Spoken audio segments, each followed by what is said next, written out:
My stepsister tried to kick me out of her birthday party, but then everything changed. I hadn't been home for months.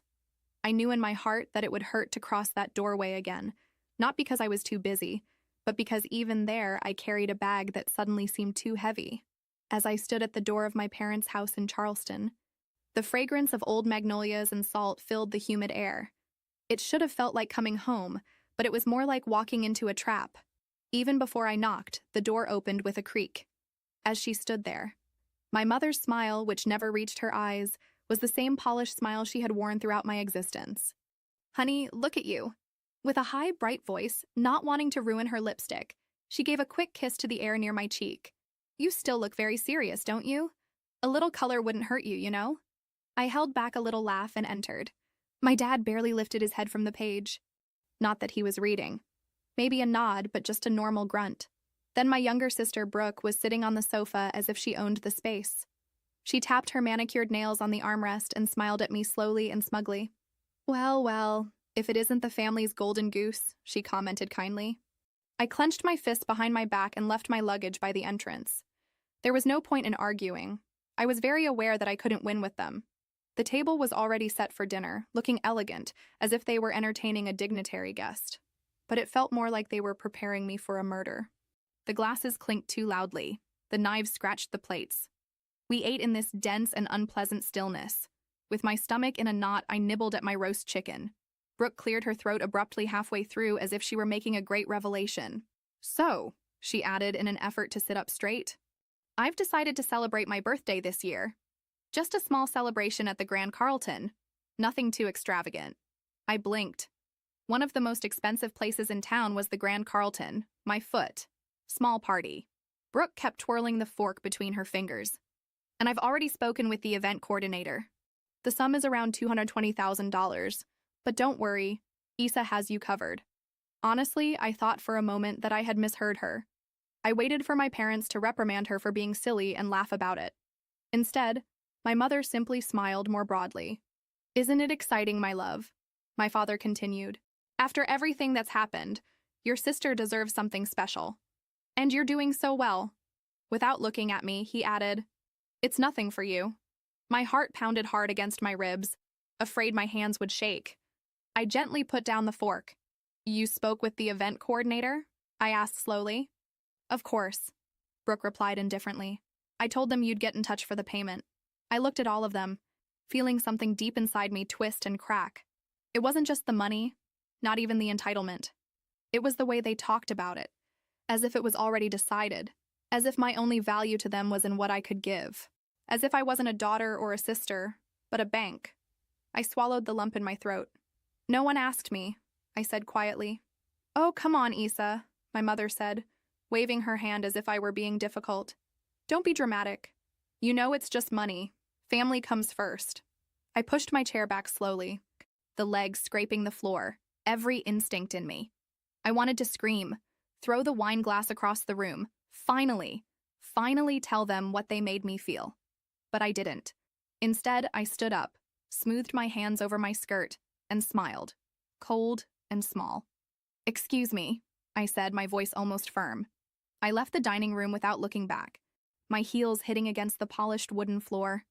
I reached the front porch before the tears burned my eyes, but I blinked them back. They didn't deserve my tears. They had made it clear that I was nothing more than a wallet with a heartbeat to them, and maybe for the first time, I truly believed it. But I wasn't going to stay silent forever. Not this time. I drove back to my house in silence, my hands tight around the steering wheel. Charleston passed in a blur of neon lights and thick summer air, but I barely saw any of it. I just wanted to forget that dinner had happened. I told myself it wasn't worth getting upset about, that I had more important things in my career, my peace, my own life. But the universe, apparently, had other plans. I had barely taken off my heels and collapsed on the sofa when my phone buzzed on the coffee table. I picked it up without thinking, still half lost in my thoughts. An Instagram notification flashed on the screen. Brooke had posted a new story. Normally I wouldn't have cared, but something about the moment made my stomach twist. I touched it. It was a video. A slow and mocking tour of a small, modest house with peeling paint. My house. My shabby blue sedan was parked in the front, looking even sadder under the harsh filter she used. In the background, Brooke's falsely sweet voice said, "Oh, bless her heart. She tries so hard to be independent. How precious." The next clip showed Brooke and some of her friends laughing so hard they could barely breathe, wiping tears from their perfectly made-up faces. Crying emojis floated across the screen. The caption read, "When your older sister earns 6 figures, but lives like it's 1995. Hundreds of laughing emojis filled the comments section. Former classmates, distant cousins, people I hadn't heard from in years, all laughing at me as if I were a walking joke. I sat there staring at the screen, my blood boiling under my skin. I could feel it, practically the way they looked at me. No, not like a person, not even like family, just as an accessory in their little performance, a punching bag to make themselves feel taller. My first instinct was to strike back. I could have posted screenshots, aired dirty laundry, reminded everyone who had paid for Brooke's car, her college tuition, her endless shopping. I could have humiliated her just as easily, but I didn't. I locked my phone, put it face down, and took a deep, shaky breath. If I attacked, they would win. They wanted a reaction. They wanted me to look bitter, jealous, and pathetic. I wasn't going to give them that satisfaction. No. If this was going to end, it was going to end my way. The next morning, I threw myself into work. I buried the pain under spreadsheets and project deadlines, keeping my head down, focusing on the future I was building, piece by piece. Without them, I told myself it was over. Then, around noon, there was a knock on my office door. I looked up and my heart dropped to the floor. My mother was there, all sunshine and pearls, holding a carefully wrapped banana bread, as if she were some kind of saint. She opened the door further without waiting for me to invite her in. "I thought you might like a little treat," she said cheerfully, placing the bread on my desk, as if that erased everything. I sat with my hands crossed in my lap. "What do you want, Mom?" Her smile tensed slightly. From her large purse, she pulled out a manila envelope and placed it next to the bread. I stared at it.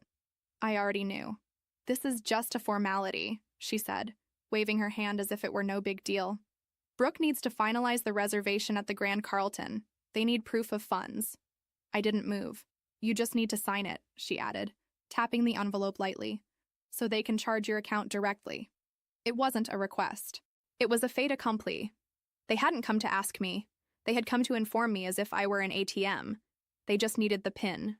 I felt something in me splinter slow, deep, and permanent as she stood there, smiling. Memories I had buried years ago came flooding back like a dam break. Being 8 years old and throwing up in a trash can during a school trip and Mom whispering, "Do you have any idea how much this day costs us?" Being 12 and wanting new shoes for basketball tryouts only to hear, "We made sacrifices for you. Don't you dare ask for more." Being 17 and offered a full scholarship to a university 3 states away and feeling guilty for staying close to home because they need me. It had never been about love. It had always been about debt. And in their eyes, I would never, ever finish paying it. I looked at my mother, at the polished nails and carefully styled hair, at the banana bread that sat there like some kind of twisted peace offering. "No," I said quietly. Her smile faltered. "I'm not going to sign anything," I said, my voice quiet, almost eerily so. "I'm not going to pay for Brooke's party, and I'm not going to give explanations." For the first time in my life, I saw it. The panic flashed in her eyes before she masked it again. I carefully picked up the banana bread and dropped it in the trash can next to my desk. I slid the envelope right after it. "This ends now," I said. She stared at me for a long second, breathless. Then she turned sharply on her heels and left without saying a word. The door closed behind her, and for the first time in years, I could breathe. 2 days later, I thought that maybe, just maybe, it was over. I had cut the umbilical cord, explained myself clearly, but I should have known. It was a Tuesday afternoon, heavy with humidity and buzzing with the sound of lawnmowers outside my office window, when an email landed in my inbox. No subject, just a scanned document attached. I clicked on it, feeling a slow dread crawl up my spine. It was a contract from Dylan Morris, the assistant of Brooke's fiancé. And it wasn't just any contract. Hidden in all the polished legal jargon and elegant stamps, there was a trap, a small silent clause that said if Brooke didn't pay for the expenses of her birthday party, the total balance would be automatically charged to me. No court hearings, no prior notice, just a clean, direct grab at my accounts. I sat there, staring at it for a long time, my stomach knotting tighter and tighter. They had gone behind my back and arranged this knowing I had already said no. I didn't scream. I didn't pick up the phone to unleash hell upon them. I simply closed the file, leaned back in my chair, and stared at the ceiling. They thought they could outsmart me, that I would be too shocked, too embarrassed, too emotional to fight. Smart. They didn't realize that the girl they raised, whom they blamed and controlled, had been gone for a long time. If they wanted a war, they would have it. But it wouldn't be loud. It would be silent, calculated, and it would hurt exactly where it mattered. That night I stayed late at the hotel. Well, I managed Windmill House, my second home. My real home, if I'm being honest. The place was quiet. The hallways dimmed for the night, the distant hum of the kitchen staff cleaning up, the only sound. I sat in my office with Anna, my operations manager who had been with me from the beginning. Loyal, brilliant, and more cunning than anyone gave her credit for. I told her everything, every humiliating detail. When I finished, she slowly shook her head, her blonde curls bouncing around her shoulders. "They're playing a dirty game," she said. "But luckily for you, they forgot something." "What's that?" I asked, exhausted. "You own this place," she said simply. "And they left fingerprints all over the crime scene." I frowned. "What do you mean?" Anna opened the reservation system on her tablet and showed me. There, in black and white, was the confirmation of the reservation for the Grand Ballroom, the hotel's largest space, in Brooke's name. Without my authorization, without a deposit, without discussion, nothing. "They booked it without permission?" I asked. I said with a tense voice. "Yes," said Anna.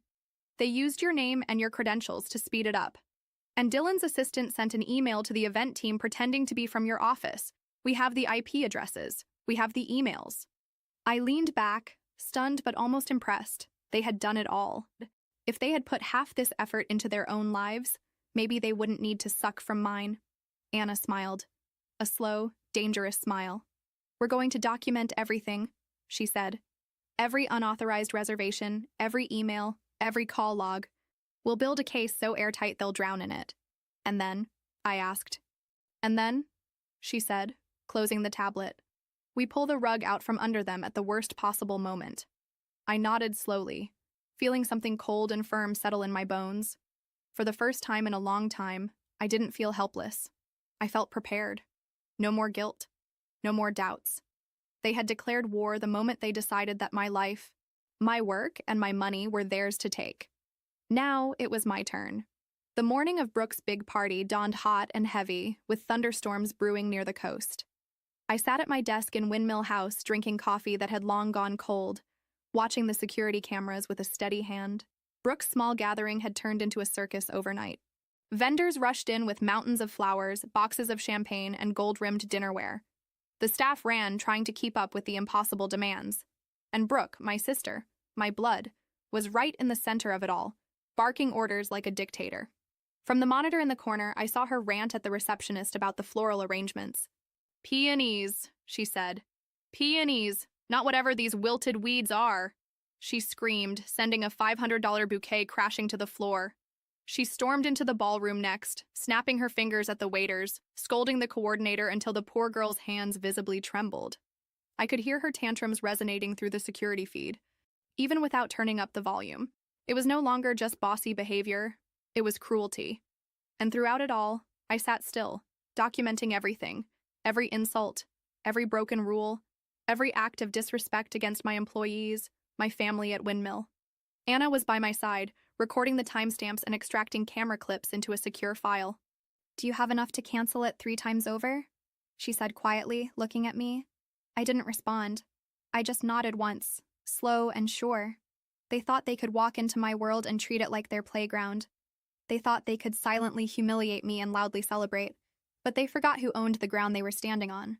The last straw came 1 hour before the event began. Brooke cornered one of the newest waiters, a sweet boy barely 19, and threw a tray of hors d'oeuvres all over his uniform because she didn't like how he smiled. I slowly closed the laptop, stood up, and smoothed my dress with trembling but steady hands.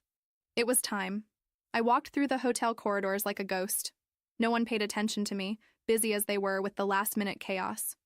I slipped down the side hallway and up the wide staircase that led to the Grand Ballroom, our most opulent venue, reserved for nights that were supposed to be unforgettable. I reached the top just as the guests began to enter. Brooke's future in-laws were there, rich, polished, proud. I recognized Mr. and Mrs. Lawrence immediately from their photos. Elegant, stern, not the type to be impressed by tantrums. Beckham Lawrence, Brooke's fiancé, awkwardly stood by the champagne table, fiddling with his cufflinks. Brooke herself fluttered like a queen dressed in a shimmering gold gown, flipping her hair, laughing too loudly. It would have been almost impressive if you didn't know how rotten it was underneath. I waited until the room was full, until the music softened and all eyes naturally rose to the grand staircase. And then, without saying a word, I stepped forward. The room fell into such complete silence that you could hear the hum of the lamps.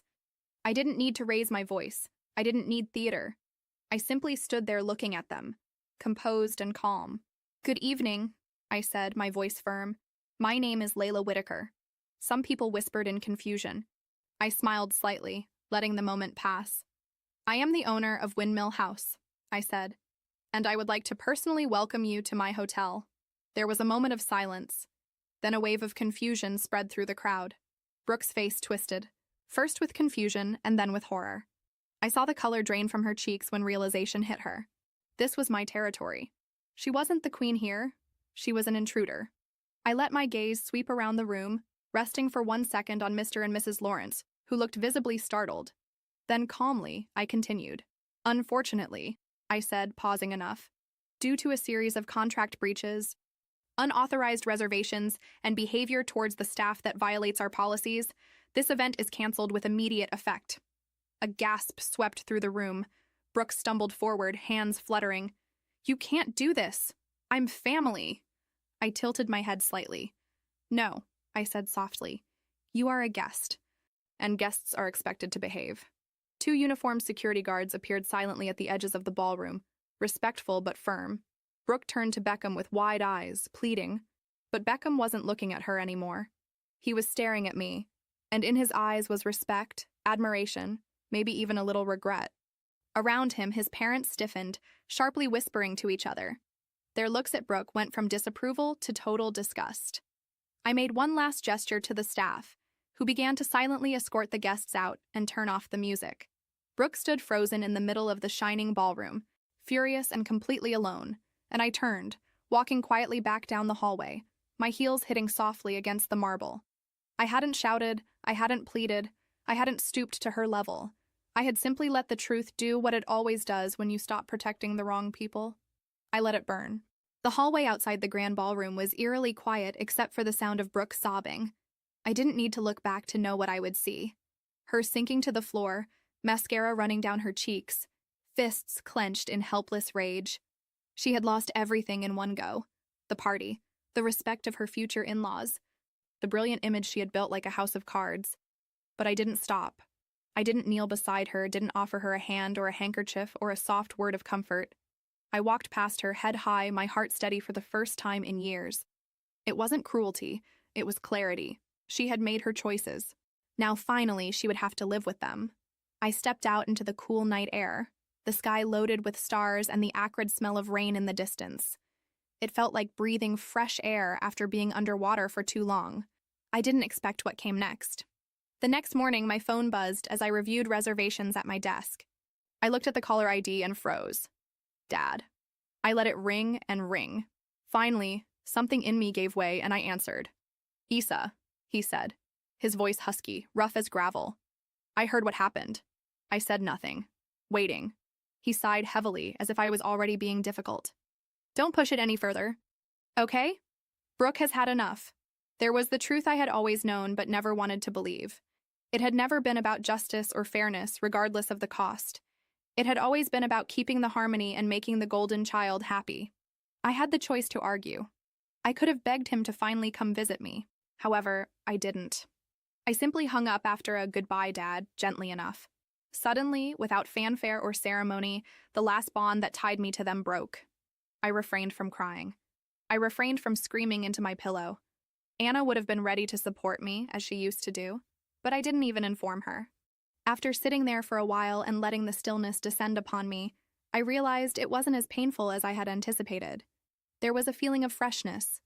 It was 2 weeks later. Windmill House flourished. During the period, Word quickly spread that the owner valued integrity above money, stood up for her employees. Prominent clients began to contact us for conferences, celebrity weddings, and business retreats that would make us famous forever. It seemed I was building something more powerful, and mine every day, brick by brick. Then, one night, as the sun was setting and painting the sky a melted golden hue, Dad sent an email. It had only 5 lines, no arguments or spectacular explanations. It simply said, "I apologize for the way I treated you. It wasn't fair to you.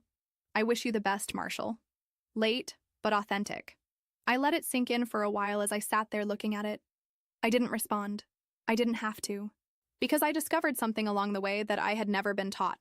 Retaliation doesn't bring true peace. It doesn't come through shouted apologies or authorized triumphs. It comes simply from leaving, without requiring their presence, their change, or their permission to be free. I softly turned off the laptop, stood up and went out to the hotel balcony. The metropolis below hummed softly, alive with new beginnings and vitality. I took a deep breath and smiled to myself because it didn't have to be like this. Not because everything was perfect. I made my own decision, and I hope you understand too.